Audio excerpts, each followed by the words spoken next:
What if Princess Diana didn't just die in a Paris tunnel on August 31st, 1997? What if she was murdered because she was carrying a secret that would have destroyed the British monarchy forever? A baby.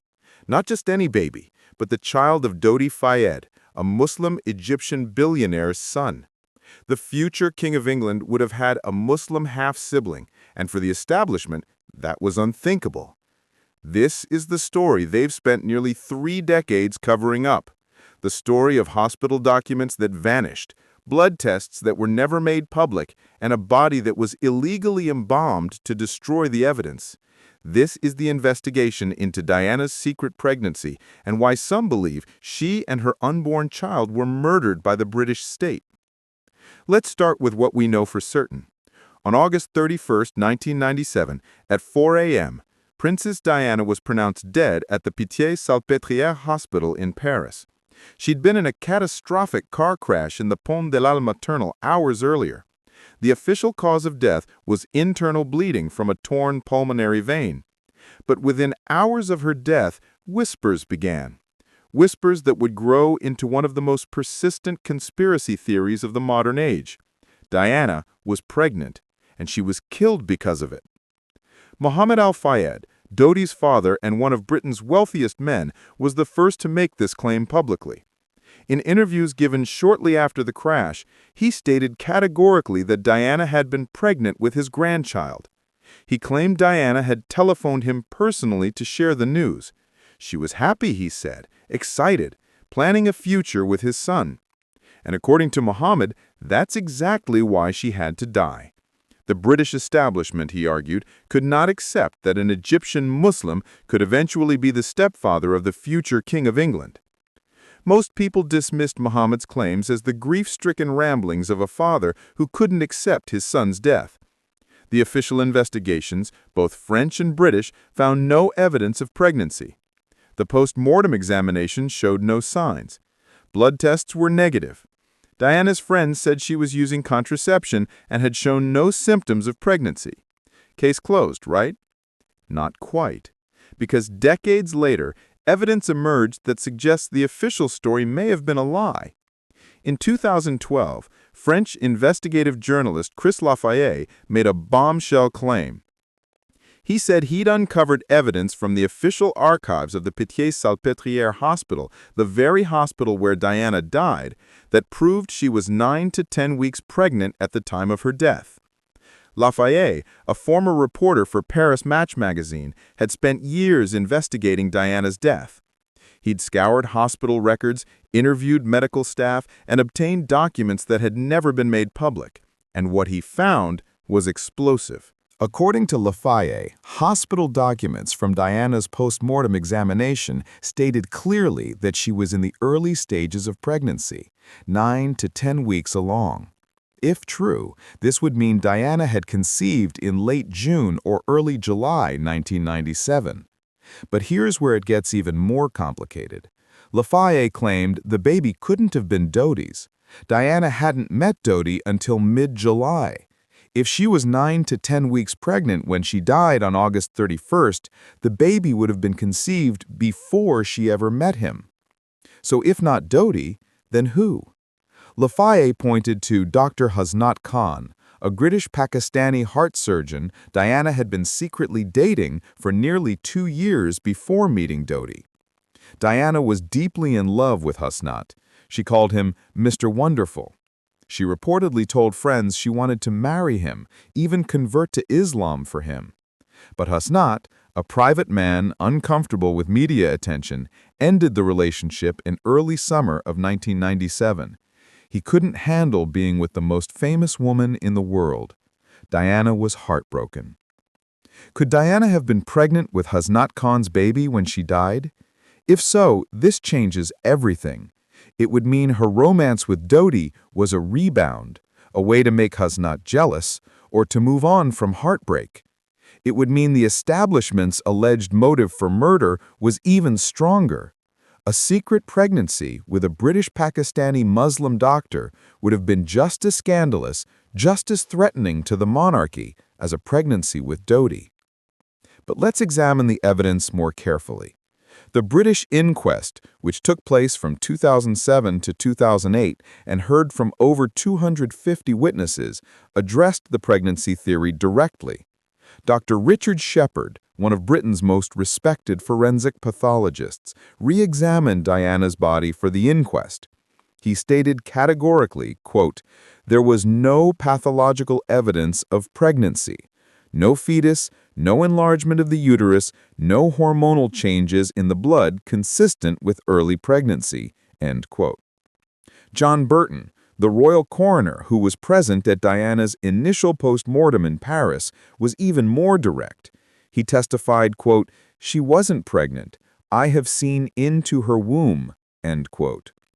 Blood samples taken from Diana's body at the crash scene were tested for human chorionic gonadotropin, the hormone that indicates pregnancy. The tests were negative. Diana's close friends, including her butler Paul Burrell, testified that Diana had been having normal menstrual cycles in the weeks before her death and had never mentioned the possibility of being pregnant. So why do so many people still believe Diana was pregnant? Because of one disturbing fact. Diana's body was embalmed in France before it was returned to Britain. And embalming destroys the very evidence that could prove or disprove pregnancy conclusively. Embalming involves replacing the blood and bodily fluids with preservative chemicals. This makes certain tests, including more detailed pregnancy tests and DNA analysis, impossible or unreliable. Under French law, embalming is not required and is generally not performed without family permission. Yet Diana's body was embalmed on the afternoon of August 31st, less than 12 hours after her death, without any explicit authorization from the royal family. Mohamed Al-Fayed has always claimed this was deliberate. He's alleged that the British ambassador to France, Sir Michael J., ordered the embalming on instructions from MI6 to destroy evidence of Diana's pregnancy. The theory is that British intelligence knew Diana was pregnant, knew it would be discovered during the post-mortem, and acted quickly to conceal the evidence. Sir Michael J. has emphatically denied this. He testified at the inquest that he gave no such order, had no contact with MI6 about Diana's body, and that the embalming was done by French authorities following their standard procedures. The French embalmer who prepared Diana's body, Jean Monceau, stated that he suggested the embalming himself out of respect for the princess and to preserve her appearance for the journey back to Britain. He said no British officials pressured him to do it. But the timing and circumstances remained suspicious. Why was the embalming performed so quickly? Why wasn't the British royal family consulted first? Why weren't more comprehensive tests done before the embalming? Tests that could have definitively confirmed or denied pregnancy. These questions have never been satisfactorily answered.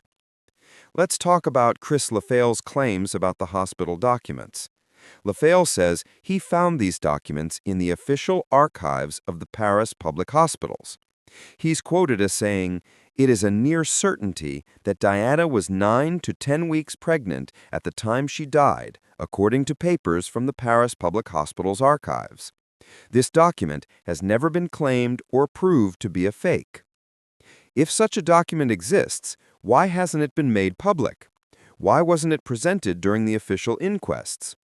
LaFayle says he contacted multiple French officials, including the Minister of the Interior, the Health Minister, and the Paris police chief, but received no response. Critics argue that if LaFayle really had such explosive evidence, he would have released it publicly. His failure to do so suggests the document may not be as definitive as he claims, or may not exist at all. But there's another piece of evidence that fuels the pregnancy theory. In the weeks before her death, Diana told multiple people she had a big surprise to announce. She seemed excited, almost giddy. Some friends assumed she was going to announce her engagement to Dodi, but others wondered if the surprise was something else. Could it have been a pregnancy? Rosa Monckton, one of Diana's closest friends, testified that she and Diana had been on holiday together in Greece just 2 weeks before the fatal crash. According to Rosa, Diana had her period during that holiday, which would make it impossible for her to have been 9 weeks pregnant when she died 2 weeks later. This testimony seems to definitively disprove the pregnancy theory. But conspiracy theorists point out that Rosa was married to a newspaper editor and had connections to the establishment. Could she have been lying to protect the official narrative? Let's consider the establishment's motive.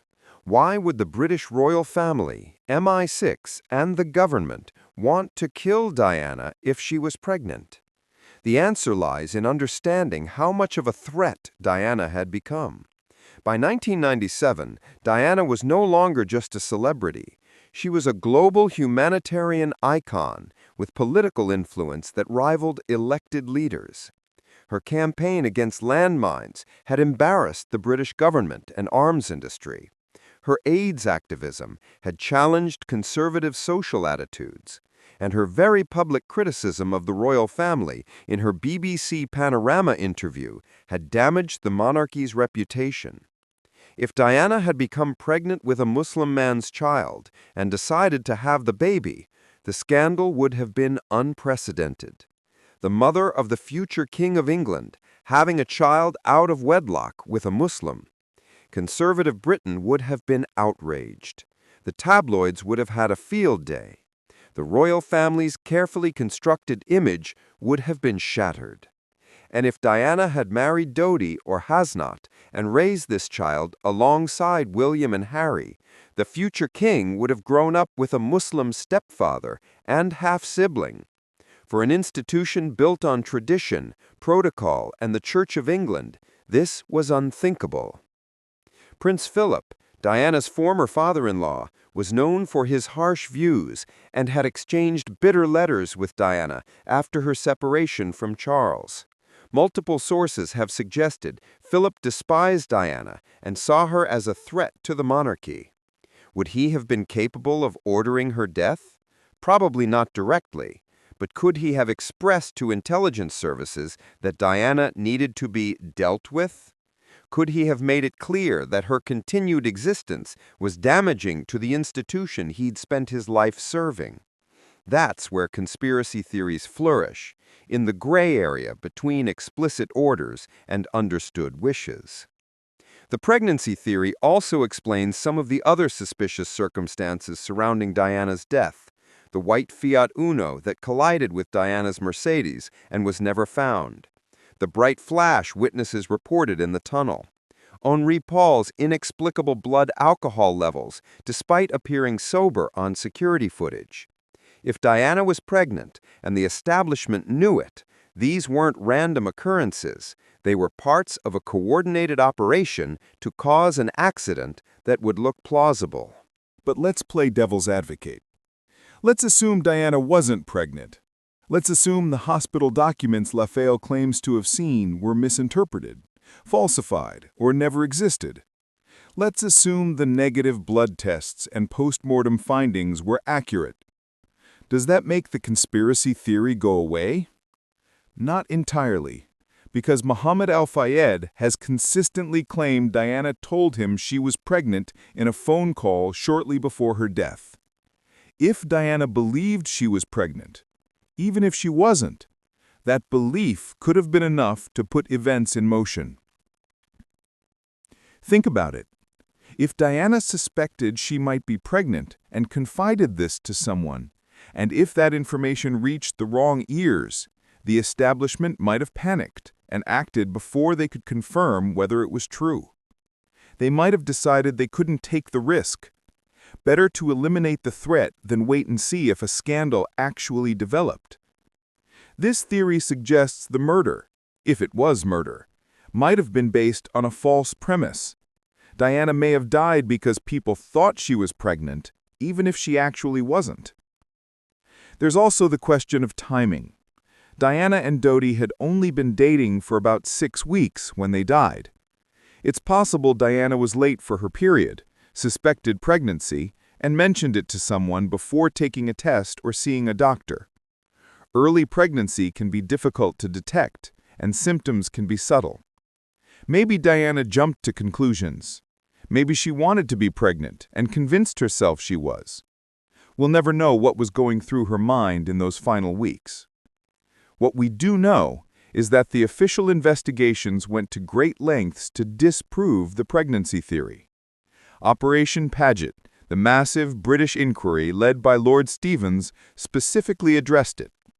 They interviewed Diana's friends, examined medical records, reviewed blood tests, and consulted with experts. Their conclusion was definitive. Diana was not pregnant.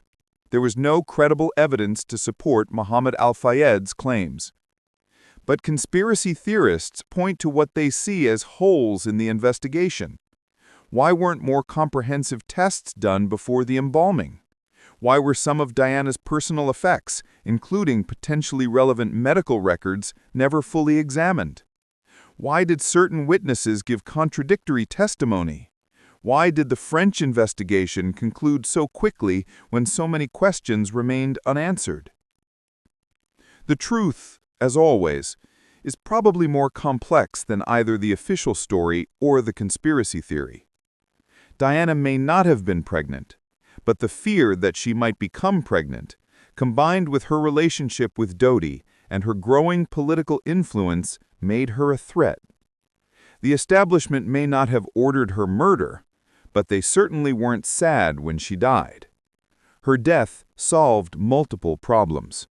It ended her humanitarian work that was costing arms dealers money. It ended the scandal of her romantic life. It removed a constant source of criticism of the royal family. And it happened at a moment when she was happier and more dangerous than she'd ever been. Perhaps the real conspiracy isn't about whether Diana was pregnant. Perhaps it's about the system that made her death convenient for so many powerful people.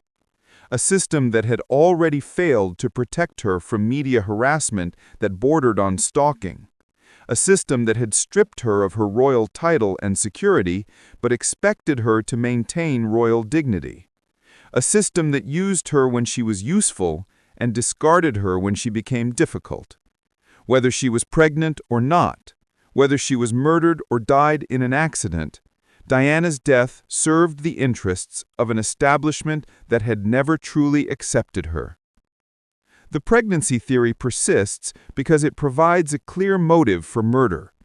It transforms Diana's death from a tragic accident into a state-sponsored assassination to protect the monarchy.